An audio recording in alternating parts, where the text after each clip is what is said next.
자, 7호를 마저 보세요. 7호에 보시면 길게 써 있죠. 거기 보니까 탈세가 이제 아체 주의를 중요한 용어고요.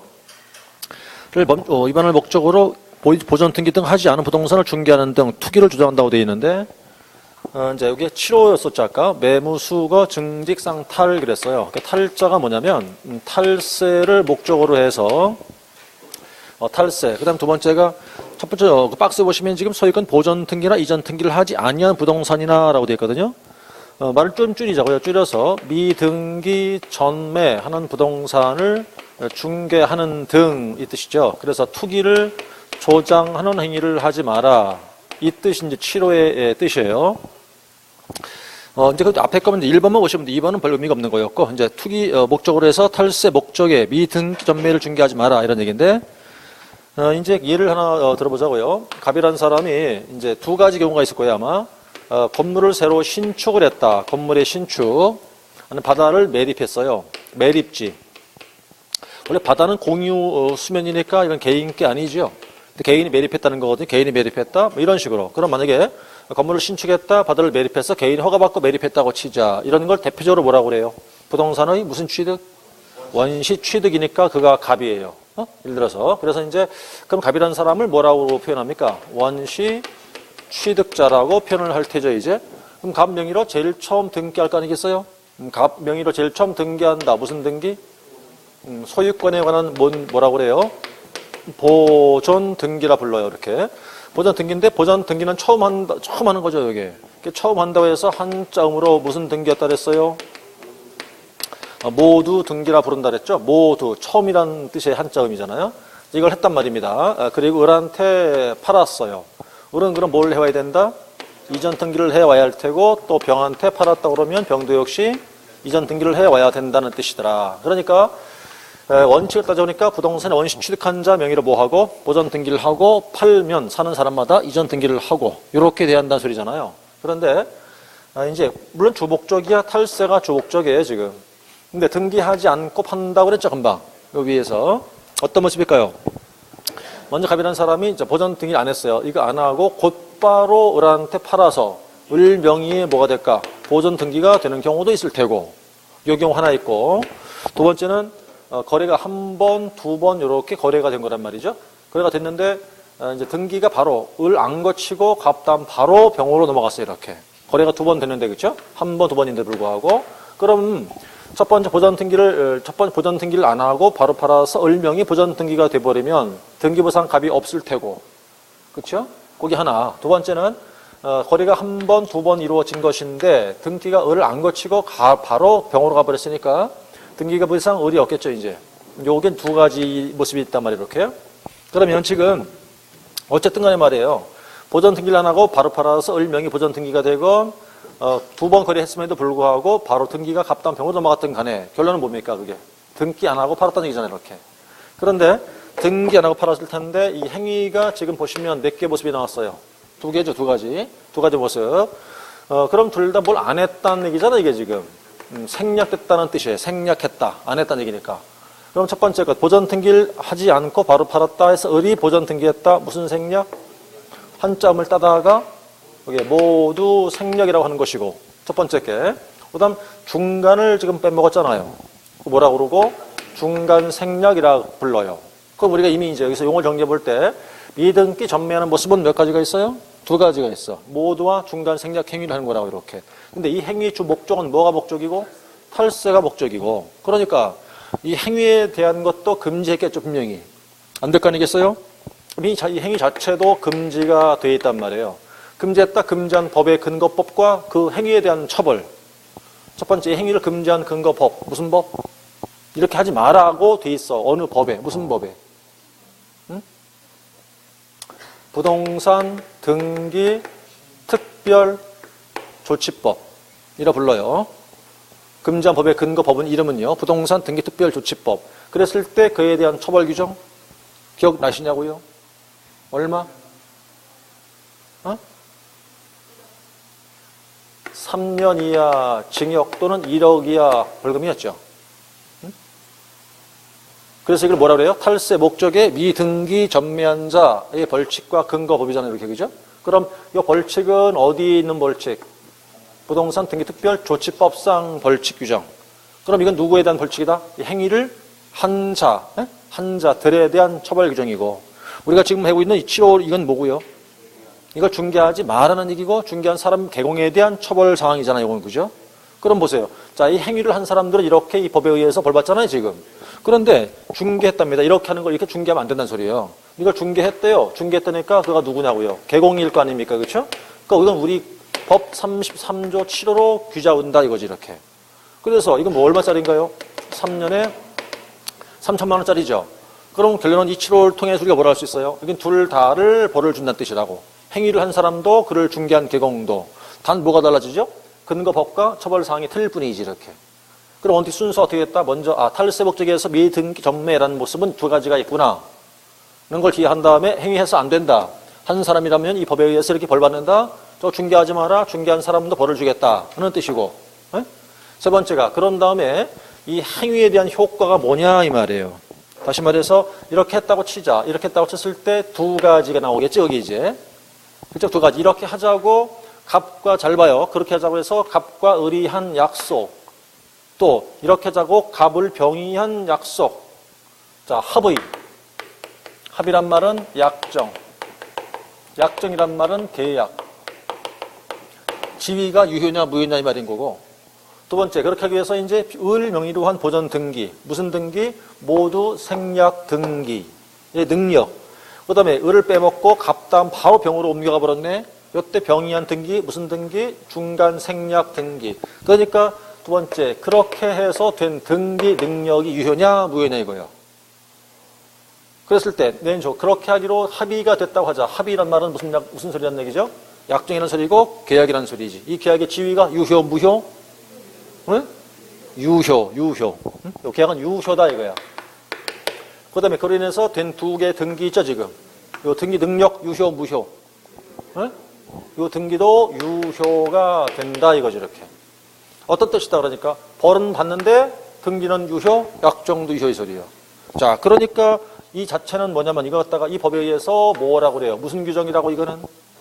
단속 규정에 불과한 것이지 그 계약이나 등기에 대한 무슨 규정은 아니다. 효력 규정은 아니다 이거예요. 그러니까 벌은 받을지언정 효과는 인정한다 그 소리인데 이건 원칙은 그렇고 또 배운 게 있을 거예요. 여기가 어디서 일어나는 일이라고 얘기해? 어느 지역에서? 토지거래 허가 구역에서 일어나는 일이라고. 그럴 때 뭐다? 다 무효. 그건 예외가 되는 거고, 그렇죠? 이렇게 배웠어요. 어디서? 민법 시간에 배웠다고. 이렇게 또 연결돼 있고 이렇게 우리 거하고 이렇게 있죠? 그러니까 여기서 이제 이렇게 정리가 되는 거니까 그 모습을 기억한 다음에 이렇게 해서 7호까지가 정리가 되는 거예요. 그럼 이 7호는 뜻은 뭐라는 얘기죠? 중개하지 마라. 어? 중개하면 이렇게 벌 줄 거다라는 게 7호의 끝이란 말이에요. 그러니까 이제 금정의 내용이란 말이죠. 그런데 이제 판례 하나 나왔었죠. 이 판례도 출제가 잘 되는 건데 83페이지 가시면 미등기 전매 중개했고 전매 차익이 기준이 아니다라고 되어 있어요. 결론이 뭐냐면요. 미등기 전매를 중개했는데 그 전매한 자가 전매 차익을 올리지 못했다 이 말이에요. 전매한 자 전매 차익이 없었다 할지라도 어떤 투기 조장 행위에 해당한다는 얘기니까 전매 차익이 없었다 할지라도 그 금지 행위로 처벌하겠다 이 소리예요. 밑에 표가 보이시죠? 아까 다 정리해드린 거니 이거 다 그렇죠? 앞에 앞절 따서 매무, 수거, 증직, 쌍탈. 매무, 수거 4가지는 1년에 1천, 5, 6, 7, 3가지는 3년 3천. 이렇게 이제 처벌하겠다는 얘기가 되는 거예요. 여기까지가 금지 행위. 외우시고 내용 이해하시고 판례를 별도로 정리하시고 응용됐을 때 약 4문제까지도 가치가 있다고 그랬었어요. 그 다음에 이제 8번 가시면 돼요, 이제. 8번이 바로 손해배상 책임과 업무 보증. 배상 책임과 업무 보증인데 법률은 30조 1항 2항에 있어요. 1항 2항. 1항이 이제 개업공인중개사 자신이 한 행위 때문에 책임지는 규정. 2항은 중개사무소를 빌려 줌으로 인해서 책임지는 규정 두 가지예요. 일단 그래서 책임 규정 그럴 때 조문도 기억하실 필요 있어요. 30조인데 1항은 개공 본인이 한 잘못으로 인한 책임지는 것. 2항은 사무소 빌려 주는 걸로 인한 책임지는 것 두 개 조항이 있어요. 이렇게. 그다음에 3항은 보증 설정하라는 조항이고 그건 3항인 것은. 그러면 이제 두 개 조항이 있다는 얘기니까 넘겨보시게 되면 배상 책임지라는 소리인데 배상 책임지라 거기서 원인이 나오죠 이제. 일단 판례는 좀 이따 보시고 원인이 있어요. 원인은 몇 가지가 있답니까? 두 가지가 있어요. 30조 1항, 2항 두 가지예요. 그 1번 동그라미 그게 1항, 2번 동그라미가 2항 내용이에요. 그래서 이제 배상 책임을 지라는 것인데 그것도 보증 설정 관련해서 한 문제는 출제하는 거예요. 개공이 져야 한다. 손해배상 책임을 지라 이거죠. 그럼 책을 봤다시피 법조문은 30조 이고 원인이 두 가지가 있는데 여기 1항, 2항 이렇게 규정이에요. 그건 뭐냐면 개공이 한 행위. 여기는 당연히 뭐가 들어가 있겠다? 고의나 과실이 들어가 있겠죠. 뭐 일부러 그랬건 실수였던 간에 어쨌든 원인적인 이런 행위가 들어가 있을 거고요. 이렇게. 두 번째, 중개사무소를 다른 사람한테 빌려주는 거예요. 대여한 행위로 인한 것도 원인이 하나가 되는 건데 이거는 이제 고의과실이라기보다 이거는 뭐로 봐야겠다? 무과실 측면으로 봐야 돼. 무과실. 무과실 뜻은 무슨 얘기냐? 간접 과실을 의미한다는 얘기예요. 아예 과실이 없다는 뜻이 아니라 일단 두 가지가 원인이에요. 법 규정으로 이해하셔야 됩니다. 30조 1항 2항인데 1항은 개공이 본인이 한 것, 호의 또는 과실. 그 다음 사무소 빌려준 것, 무과실. 이 두 가지가 원인. 그 다음에 이제 그로 인해서 어떤 결과가 나타났냐가 여기 쓰겠죠? 그럼 어쨌든 이런 일로 인해서 뭐예요? 의뢰인들에 대해서 뭘 끼쳐요? 재산상의 손해를 끼쳤다 이거예요. 이렇게. 그럼 이제 이게 원인에 의한 결과거든요. 그럼 요건은 세 가지라는 소리겠죠? 책임져라. 요건이 세 가지. 뭐 원인이 있어야 되고 그로 인한 결과가 있어야 되고 그 다음 둘 사이에는 뭐가 필요하고 인과 관계가 있어야 하고 인과관계. 이때 인과관계라는 것은 상당성이 인정될 만큼 말하는 거고 인과 관계 이 말이니까 이렇게. 그럼 이제 이 세 가지가 다 맞았다 소리잖아요. 결론이. 그래서 요건이 충족됐다. 원인도 있었다. 결과 있었다. 인과관계 있었다고 하자. 그럼 이제 배상할 책임을 져라 그 소리예요. 여기다 써놔야 되겠네. 그렇죠? 그래서 이제 여기서 손의 의미가 뭐냐? 1, 2, 3, 이 세 가지가 다 부합됐다 이런 얘기지 이렇게.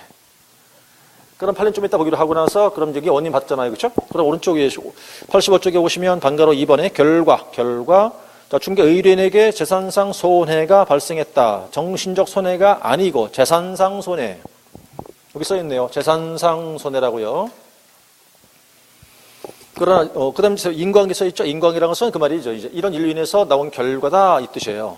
자, 그 말이 되는 건데 우선 이 책임을 지라고 할 때 우선은 이제 어떻게 판례가 몇 개만 추려서 볼게요.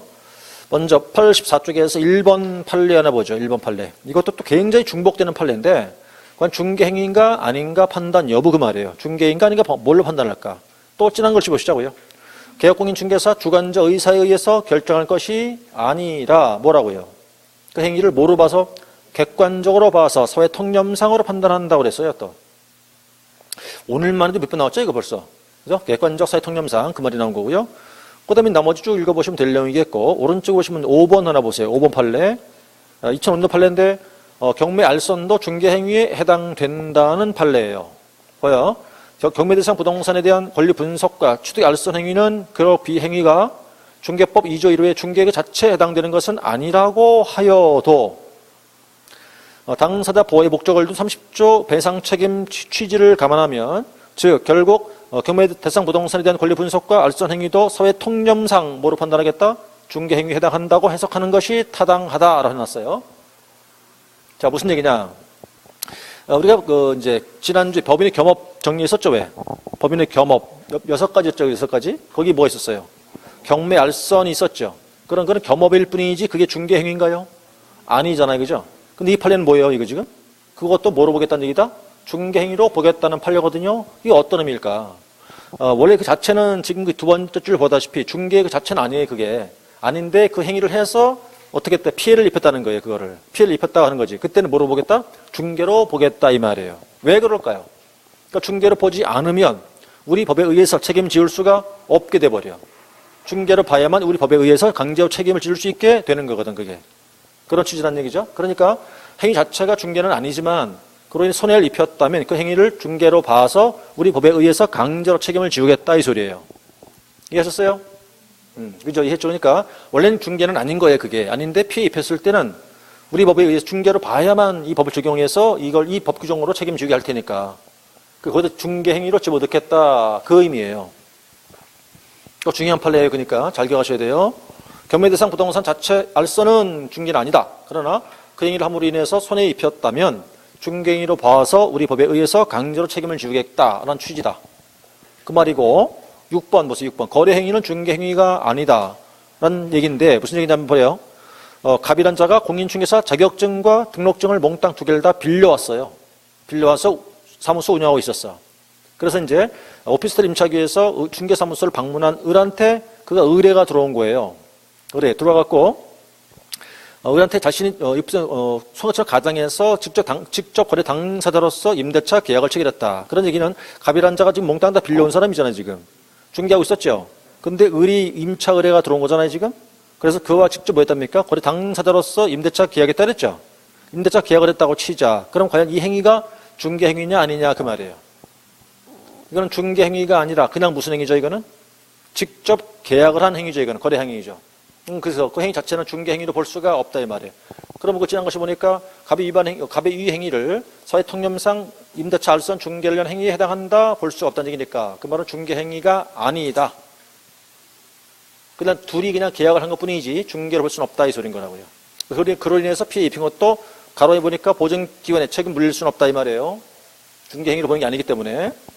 그렇다면 이제 이렇게 다 보시고 나서 책임 져야긴 져야겠는데 이제 그러면 이제 밑에 내려와서 방가로 3번 다시 보고요. 자, 인과 관계 써놨죠? 일단 이 관계는 얘기가 어떻게 되냐면 이런 일로 인해서 나온 손해다 입증이 해라 이 소리예요. 자, 그래서 무슨 얘기냐? 책임져야 되죠. 그럼 이때 이제 인과 관계에 대한 입증 책임 말하는 거라고요.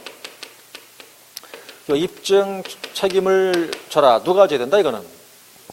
피해자가. 그죠? 피해자가 입증하라는 소리예요. 그럼 입증 못하면 책임질 필요 없다는 소리입니다. 또 두 번째가 어느 정도의 손해가 발생됐을까? 이 손해 정도 또한 입증을 해야 돼요. 그것도 누가? 당연히 피해자가 입증해야 책임을 지겠죠. 그리고 인과 관계와 손해 정도 입증 책임은 피해자가 입증 책임을 져야 된다고. 세 번째, 물어줘야 되는데 배상의 한계. 어디까지를 물어줄 거냐 이 소리예요. 일단 자, 우리 법에선 뭐라고 돼 있습니까 지금? 재산상이라고 돼 있죠. 재산상이라고 돼 있단 말이에요. 돼 있는데 나눠가지고 기본적으로 재산상 손해에 대해서는 공인중개사법 규정으로 책임지는 거예요. 기본적으로. 당연하게. 그런데 정신적 위자료도 책임져야 돼요. 정신 위자료 물어줘야 되는데 이건 이 법이 아니라 민법상 근거를 두고 책임을 지게 돼 있어. 다시 말하면 다 물어내야 돼요. 전부 다. 단 하나 기억할 게 뭐냐? 근거는 달라요. 재산상 손해에 대해서는 공인중개사법 규정. 그러나 정신적 위자료 민법상 근거를 두고 민사의 문제거든 그거는. 결론은 다 물어준다. 다만 근거는 다르다 이렇게. 그 차이가 있는 거란 말이에요. 그 다음에 이제 배상을 요구할 거 아닙니까? 물어내라고 요구할 테죠. 배상 요구 시한을 텐데 이건 이렇게 나눠가지고서 누구한테 요구하는가에 따라 달라진다고 이게. 만약에 개업공인중개사에게 직접 요구하느냐 아니면 그가 설정해 놓은 보증기관에다가 요구하는가에 따라서 달라져요. 그게. 그래서 개공한테 본인이 직접 요구하더라 이럴 때는 얼마나 요구하라는 게 우리 법에 규정이 없단 말이에요. 그러니까 여기서는 이 요구 시한 자체가 우리 법에는 규정이 된 게 없어요. 없으니까 개공 본인한테 할 때는 민법상 채권 소멸시효를 준용한다고. 민법 준용. 그다음 보증기관한테 요구할 때는 이거는 상법의 약관을 준용을 해요 또. 그래서 이제 준용한다는 얘기니까 따라 쓴다는 뜻이겠죠. 이래서 얼마 동안일까? 그럼 민법상에서 채권 소멸시효 이렇게 하면 안 날로부터 몇 년? 3년. 한 날로부터 10년. 길게 하니까 몇 년이란 소리예요? 10년이죠. 채권 소멸시효가 10년. 이렇게. 그다음 상법상에서는요. 보험 약관을 준용하거든요. 여기는 3년이에요.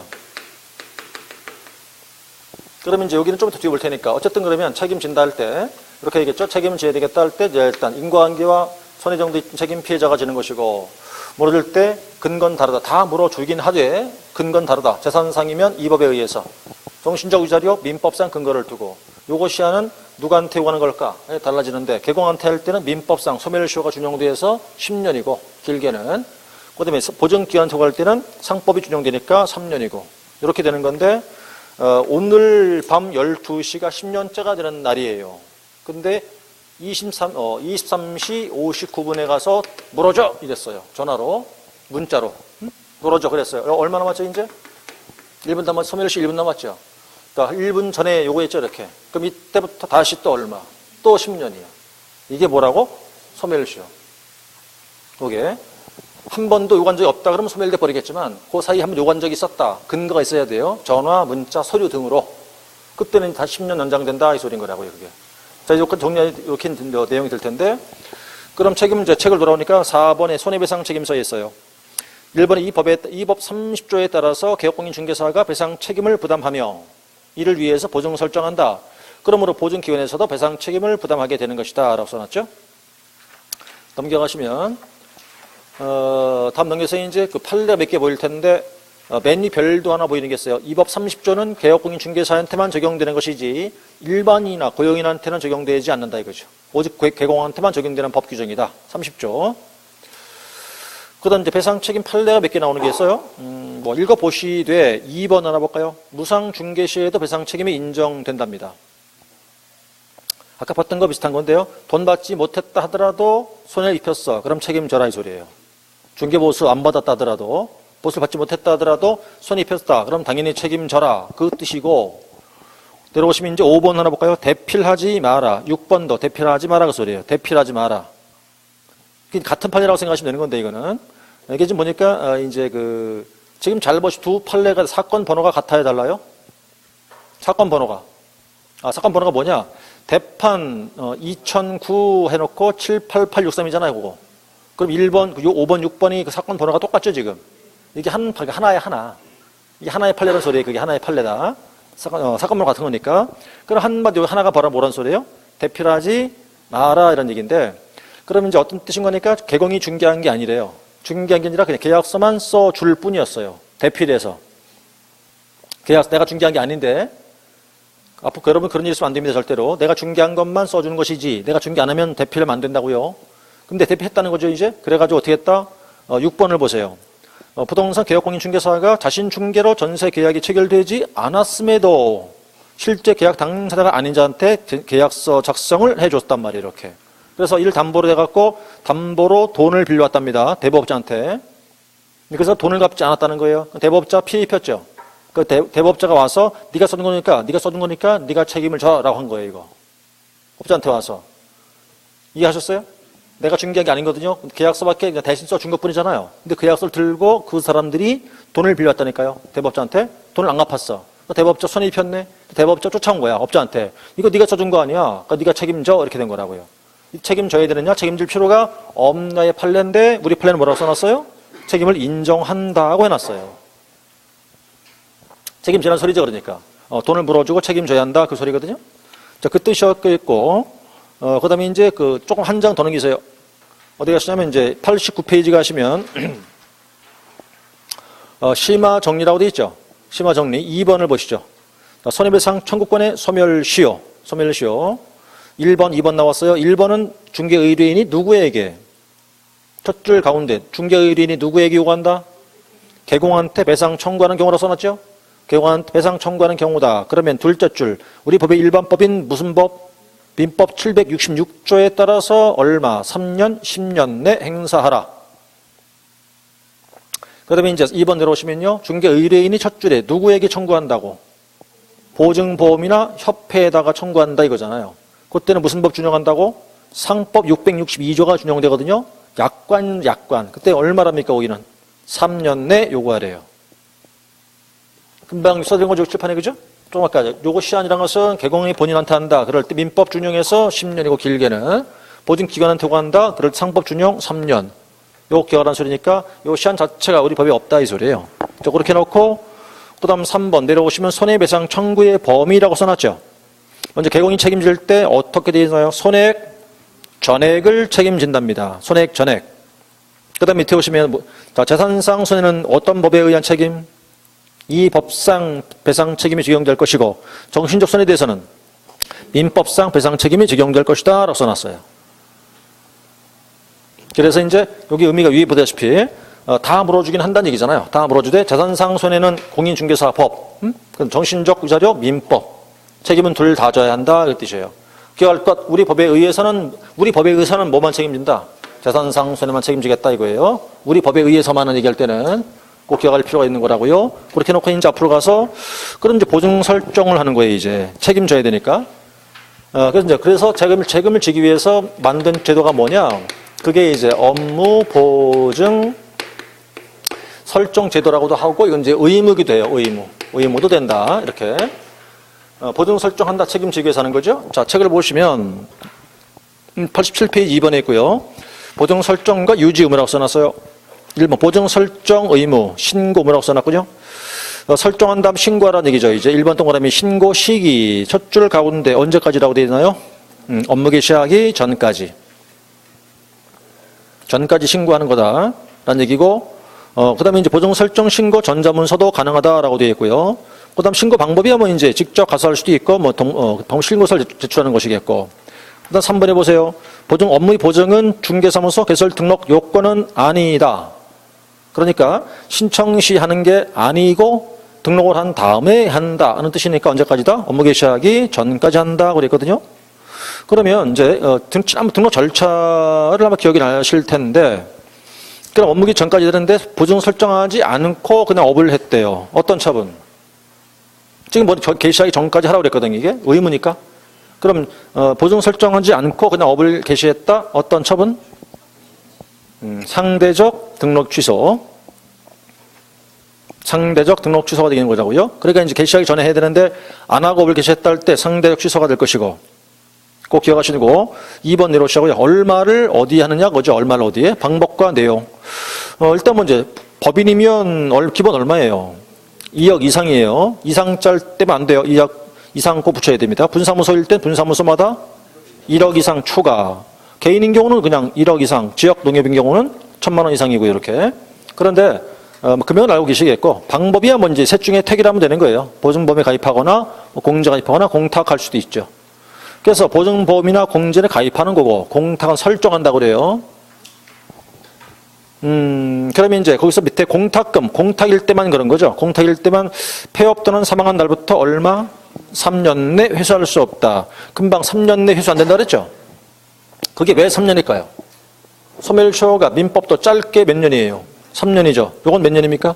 3년이죠. 그러니까 짧게 맞춰놔야지, 그거를. 3년 내로. 자, 그래서 이제 보증 설정 신고를 했단 말이죠. 그럼 보증 설정 증명서를 줘요.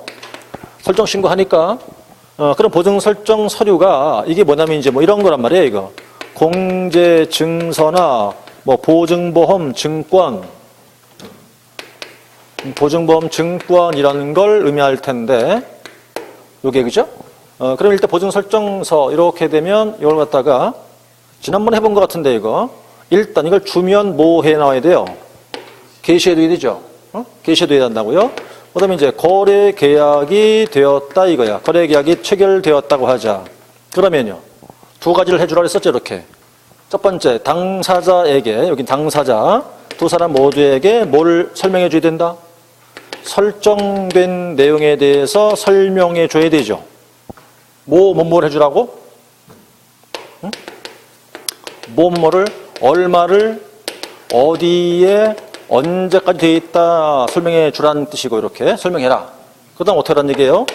그 증서의 사본을 교부하라는 얘기죠, 이렇게. 그렇죠? 그러면 게시해야 된다 이거. 주면 걸어둬야 된다는 소리예요. 게시 안 하면 어떤 처벌? 100만 원 이하의 과태료가 되는 사유가 되는 거고, 거래 계약이 됐다는 얘기잖아요. 그럼 얼마를 어디에 돼 있다 설명해 주라고 됐었죠? 설명 안 하면 이것도 100만 원 이하의 과태료이고, 증서도 카피해 줘야 된다고 이거. 안 주면 역시 100만 원 이하의 과태료가 되는 사안이에요. 이렇게 이걸 묶어놔야 돼. 그 다음에 이제 보증 설정은 지난번에 한번 다시 해보자고요, 한번. 이게, 보증 설정 증명 서류라고 돼 있잖아요. 이렇게 돼 있다 하면, 하나, 둘, 네 가지였지, 이렇게.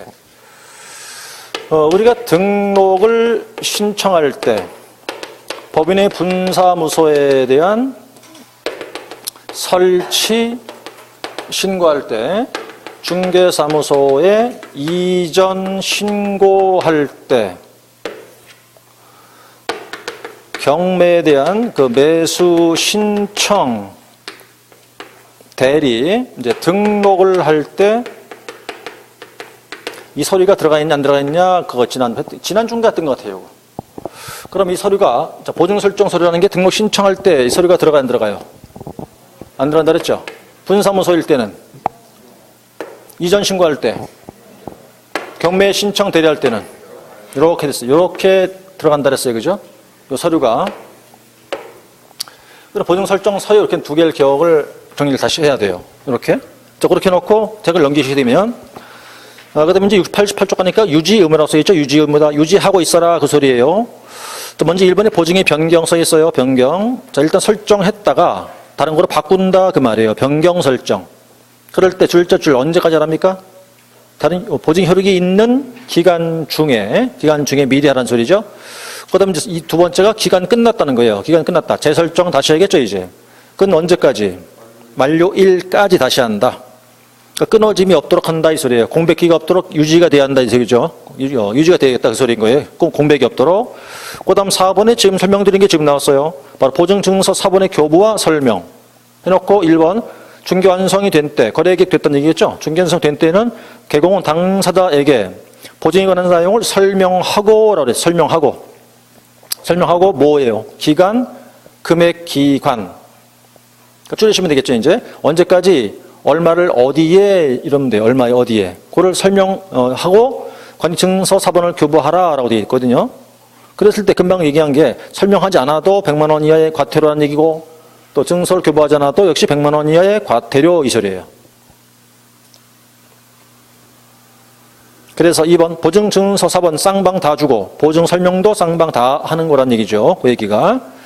그 다음에 이제 5번에 업무 보증금의 지급이 나오죠. 그 말은 돈을 이제 물어줘야 돼요. 어쨌든 이제 원인도 있었고 결과 있었다. 보증 설정도 돼 있었다. 그럼 물어주자 이제.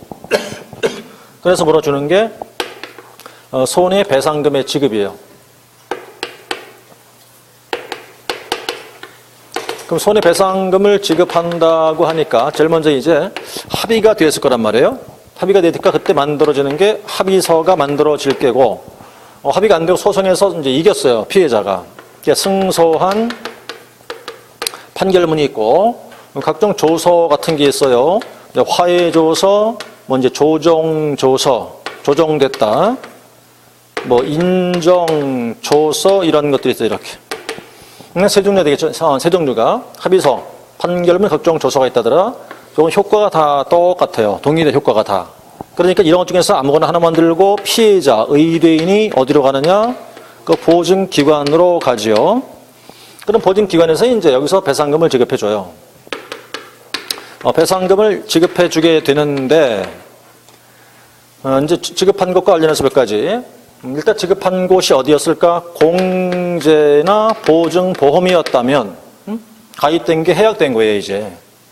요게. 그러니까 그 경우는 가입된 게 해약된 것이기 때문에, 아니면 공탁이면 돈이 빠져나갔겠죠, 이제. 그러니까 이제 부적분이 생겼을 거다, 그 소리예요, 그죠? 그럼 이걸 일정 기간 내에 다시 가입해야 된가? 채워 넣으란 소리야. 그래서 일단 해약했다니까 다시 가입하라. 부적분 채워 넣어라. 물어준 날부터 며칠 내에. 그게 15일 이내에 해라 그 소리예요. 그래서 15일 내에 재설정을 다시 하라는 얘기고, 이렇게 날짜 기억나야 돼요. 그럼 15일 넘도록 설정하지 않으면 어떤 처분받겠고, 이것도 똑같은 얘기로 상대적 취소가 될 것이고, 그 다음 물어줄 때 얼마큼 물어주냐고 할 때 이거는 설정 금액의 한도 내에서밖에 안 물어주고, 그 다음에 공제나 보증 범위였더라. 이 경우라면 거기서 이제 구상권을 행사할 수도 있는 거고, 그 다음에 법인이 만약에 개공인 경우더라. 그럴 때는 법인이 전체 설정된 금액에서 지급하게 돼 있어요. 무슨 얘기냐면, 가령 갑이라는 사람이 이제 개인이에요. 개인은 개공이다. 공제에다가 1억을 설정했어요. 중개사고 냈죠. 을이 이제 피해자고 손해가 2억이 손해났어요. 을이라는 사람이 공제에다가 물어주셔 그랬다고. 물어줬죠. 얼마를? 1억 물어주는 거라고. 2억 다 물어주는 게 아니고. 그러니까 어떤 금액 내에서만? 내에서만 1억 남았죠, 이제? 그걸 누가 물어내? 다시 또 개공이 또 이렇게 물어냈다고. 이제 1억 다 끝났죠, 이제? 그 다음에 지금 공제죠, 여기가. 그러니까 뭘 행사한다는 거예요? 먼저 1억 물어준 다음에 갑한테 구상권을 또 행사한다, 이거 이렇게 다시. 그럼 또다시 이렇게 1억을 다시 물어낸다. 공제에다가 그 말인 거고, 그 다음에 이제 법인인 경우일 때 전체 금액이란 말은 무슨 말이냐면, 가령 이제 A라는 법인이 있고, 본사니까 얼마가 설정되어 있겠습니까? 기본적으로? 2억이겠고, 분사무소를 B, C, D 세 개를 둔다고 그러면 1억씩이죠, 이거다? 그럼 이제 1억 이렇게 될 텐데, 그럼 합치면 일단 요 세 개만 둔다더라도 합치면 얼마 나오는 거예요? 5억이 나올 거고, 이렇게. 그런데 중개사고는 B에서 발생했어, B에서. 그 중개사고의 소명 금액이 3억이라고. 그럼 원래 B는 설정 금액이 얼마인가요?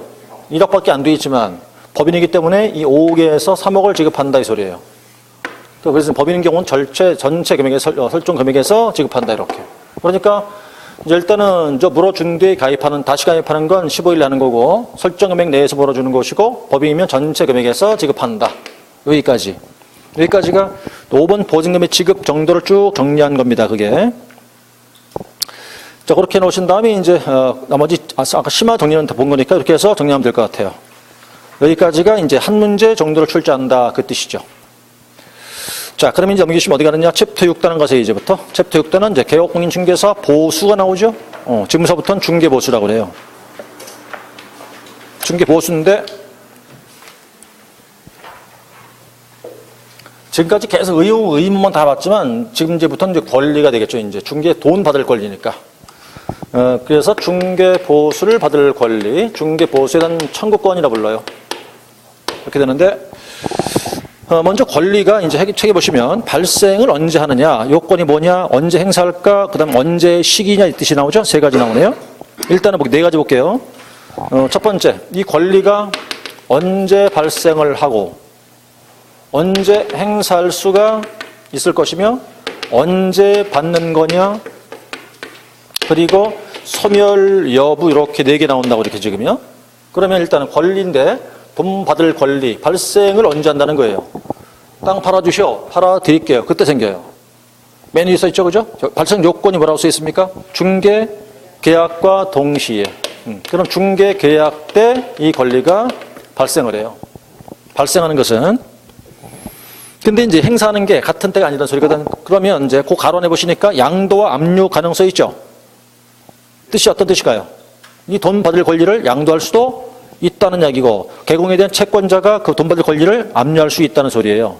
하나의 권리이기 때문에, 권리니까 이거는 양도할 수도 있고 압류의 대상도 된다 그 말인 거죠. 양도할 수 있다, 또 압류할 수도 있다. 그다음에 이제 행사요건 써있어. 행사요건이란 건 뭐예요? 보기 보니까 첫 번째, 요건이 세 개 다 맞으라는 소리잖아요 지금. 그 뜻은 뭐냐면요, 중개 계약이 있었어야 되고, 그로 인해서 실제로 팔아줬어야 되겠고, 근데 여기 원인과 결과니까 반드시 둘 사이는 뭐가 필요하고 인과관계가 필요하다는 뜻인데, 이때 인과관계는 뭘까? 중개의뢰 받은 자가 중개해줬다 그 뜻이겠지. 이 뜻은, 그죠? 그래서 이제 의뢰 받은 자가 중개 행위를 했었다 이런 뜻이 돼요. 근데 이게 이제 엄밀히 말한다면 상당성만 인정되면 되거든. 그래서 이거를 상당 인과관계설의 입장에 따라와 얘기를 해. 이게 무슨 얘기냐면, 예를 하나 들어볼까요, 지금? 당연히 이제 의뢰 받은 자가 직접 팔아줬다면야, 당연히 돈 받겠죠, 당연히 그거야. 그건 당연한 거고. 그럼 당연한 얘기인데, 이때 인과관계를 이렇게 얘기하는 거라고요. 어떻게? 주도적인 경우로 일을 했다. 그럼 당연한 거 아니에요, 그거야. 그런데 그렇지 않고 협력적인 업무를 수행했다고 하더라도 가능한 정도라 얘기한다고, 이거를. 이건 판례 문구인데, 내가 일을 다 했다. 그럼 당연히 돈 받는 거지, 뭐. 근데 내가 다 한 게 아니에요. 협력밖에 안 했는데 그때 돈 받을 수 있다는 소리예요. 무슨 소리일까? 이제 갑을 병이라 보시고, 병 정까지 봐야 되겠네요. 이렇게. 일단 제일 먼저 이제 을이란 자가 개공이고, 부동산을 팔아주시오. 매도 의뢰인이었어요. 예, 팔아드리죠 했고, 이렇게. 그럼 둘 사이에서 뭐가 됐을까요? 중개 계약이 됐는데 이 사람이 일이 바쁘니까 본인이 못하겠어. 그러니까 병이 자기 친구인 또 다른 제3의 그가 개공이네. 얘한테 야, 나 대신 네가 좀 팔아줘라 이랬지 이제. 얘가 그러겠다고 그랬고. 그러니까 개공끼리 하나의 계약이 또 이루어지겠네. 그래서 이거를 일명 제2 중개 계약이라고 부른다 이 말이 이렇게요. 그럼 내가 팔아줄게 그랬죠. 그래서 이제 병이 중개하는 거야. 그리고 병이 정을 발견했네. 병이 매수인이고 정이. 그래서 병이 중개해서 갑과 정 사이에서 드디어 거래 계약이 되었다. 이 소리예요. 이런 경우라면 갑을 보시자고요. 갑을 보는 자 중개 보수 줘야 되겠죠. 그럼 당연히 정은 얘를 줬겠지 뭐 보나마나. 그럼 갑은 누굴 줘야겠냐고요. 갑은 을을 줘야 돼, 병을 줘야 돼. 이렇게 얘기해요 지금. 응? 자 이제 팔아준 건 의뢰한 건 누구한테 했고 을한테 했고 실제 팔아준 건 누가 했고 병이 했단 말이에요. 이때 중개보수를 주긴 줘야 되겠죠. 근데 누구한테 줘야 되는 게 맞을 것 같아요. 을한테 줘야 돼. 얘한테 주는 게 아니라고. 예? 그 을한테 지급해 줘야 된다 이 소리 이렇게. 그럼 뭐 나눠 같은 거 하겠지 그야. 둘이 알아서 할 일이니까. 그 지급 자체는 을한테 하는 거라고요. 그 왜 그랬을까? 이유가 이렇게 법률 관계가 형성된 자는 을이지 병이 아니잖아요 지금. 이 경우란 말이에요. 근데 실제 이 사람이 실제 일을 다 했나요? 아니었죠. 그냥 의뢰밖에 안 받은 거잖아요 지금. 그러니까 이런 경우도 받을 수가 있다고 보는 게 우리 판례라고. 그게 뭐라 그런다? 협력적 업무를 수행했다 하더라도 가능한 정도다라고 보는 거예요 이렇게. 이것도 인과관계 말의 의미라는 것은 이런 경우도 받을 수가 있다는 소리예요. 거기 인과관계 얘기한 것이고. 그다음 세 번째가 언제 돈 받냐? 지급 시기 있죠 이제 지급 시기. 자 지급 시기에서 원칙이 언제입니까? 원칙이 무조건 언제라는 거예요 무조건? 이제 그럼 이렇게 보겠죠. 뭐가 우선한다 항상? 약정이 항상 우선해요. 무조건. 약정이 우선. 약정 우선.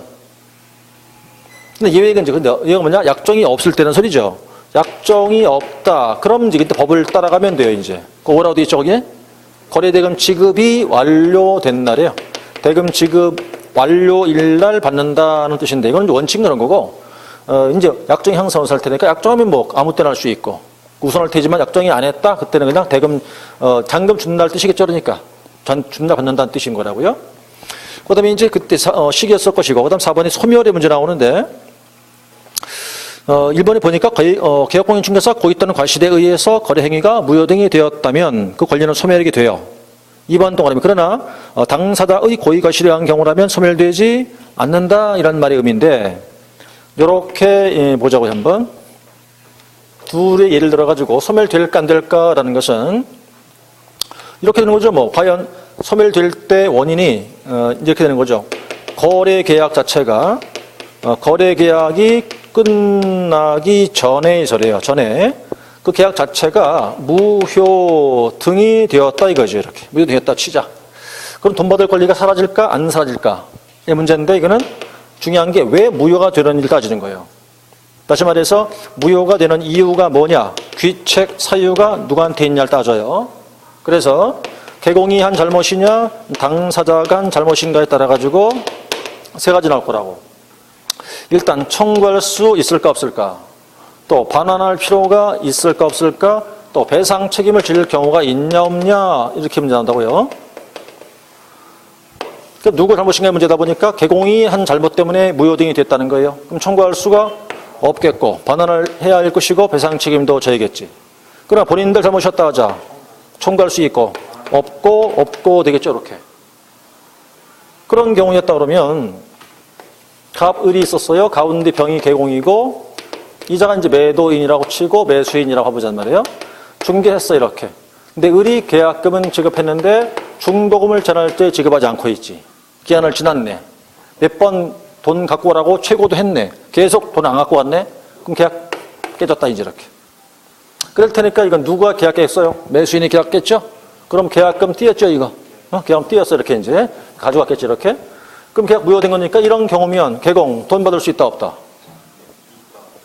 돈 받을 수 있다 없다? 있다. 여기잖아요 지금 이거. 받을 수 있다 이거 아니야 이렇게. 그럼 받으러 갔겠죠. 누구한테 갔을까 먼저? 매수한테 갔겠죠. 돈 주셔. 돈 줘요? 왜 안 주지? 계약금 띄었다고 안 준다고. 그럼 이제 얘한테가 받아 그러겠지? 얘한테 갔네. 얘 줘요 안 줘요? 안 주지요. 왜 안 줘요? 내가 깼냐? 난 잘못 없게 하는 거야. 그럼 둘 다 안 주죠 이제. 결론. 그럼 받을 수 있잖아 지금. 그죠? 받을 수 있어. 그럼 누구한테 받아야 돼 이거? 네? 양쪽 똑같이 받아야지. 양쪽 똑같이. 얘한테가 아니고 똑같이. 이건 깨진 건 지네 문제고 난 중고 아니에요 지금. 그러니까 난 양쪽 똑같이 받아야지. 안 주니까 문제지 그게. 근데 이게 각각 1,000만 원씩이에요. 예를 들어서 1,000만 원씩이라고 받을 돈이 합치면 2,000만 원이야 지금 이거. 근데 이런 경우로 잘 주든가 만약에? 안 주려고 그런다고. 안 줘. 그러니까 돈 떼는 경우가 왕왕 있어 이렇게. 근데 이게 몇 푼 안 돼 모르겠지만 뒤에 액수 몇백 그 커봐요 이렇게. 받아야 될 거 아니 저거. 예를 들어 1,000만 원씩 하니까 이렇게 이거 지금? 근데 안 주고 있다? 어떻게 하면 돼요 이제부터? 가장 첫 번째 방법 뭐 하면 될까? 제일 빠른 게 지급 명령이야. 제일 손쉬운 게. 근데 그거는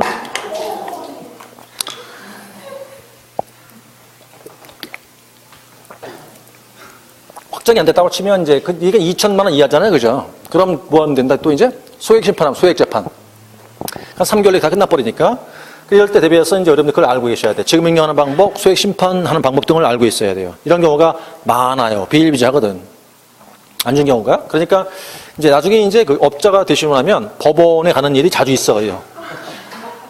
자주 그럴 것이고 이제 법원에 가서 뭐 재판하고 그러는 거, 뭐 소액 재판 액수가 커봐요. 민사 가는 거 이런 거. 응?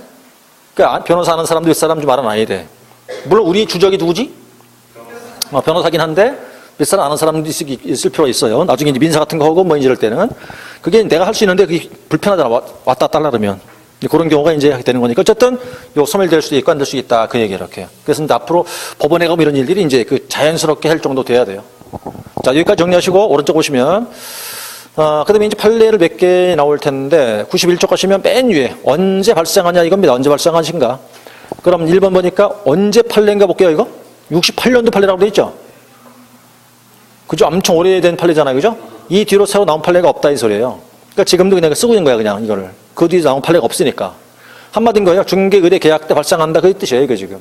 거기 볼게 뭐라고 돼 있나? 중개계약에서 구체적인 약정을 표시하지 않았다 하더라도 보수 권리는 인정된다는 거죠. 한마디인 거예요. 돈 받을 권리가 언제 인정된다? 중개의뢰 계약 때 인정된다 그 말이에요. 그 다음에 쭉 내려오시다 보면 이제 밑에 5번 하나 있죠? 인과관계가 있어야 된다라고 되어 있는 77년도 판례가 또 하나 나오는데 개업공인 중개사가 매도인의 부동산 매도인을 위해서 상대방 소개하는 등 노력을 하였으나 개업공인 중개사가 알선한 상대가 아닌 제3의 인물과 거래했다면 돈 받을 권리가 있다 없다? 인정되지 않는다. 이런 판례가 있고 그 다음에 다음 기심이 이제 결정적 기여라고 되어 있어요. 서울 동부지법 판례예요. 동부지원. 그 이제 6번 판례가 말입니다. 대판 아닌데 동부지원 판례, 지방보험 판례인데 매매계약 성립에 결정적 기여를 한 부동산 개업공인 중개사가 그의 규칙 사유가 없이 계약서 작성에서 관여하지 못했다 이 말이에요.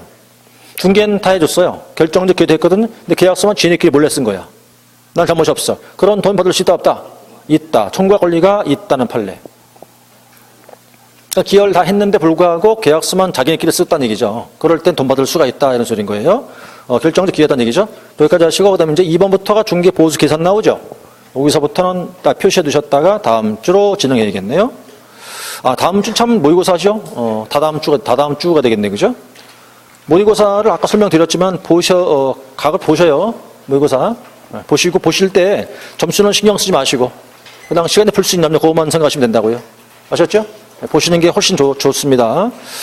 자, 수고 많으셨고요. 복습 좀 하시고요. 다다음 주에 가겠습니다. 오늘 수업 마치겠습니다.